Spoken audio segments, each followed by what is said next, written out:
Here we divide 606 by 5 in long division method.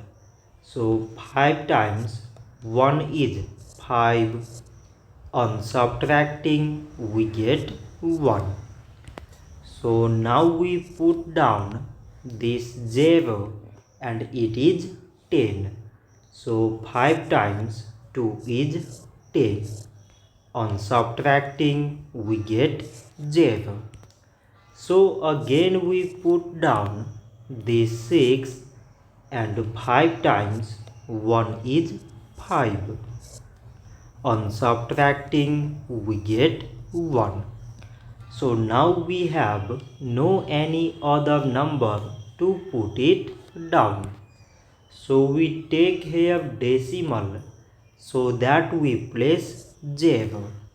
So it is 10 and 5 times 2 is 10.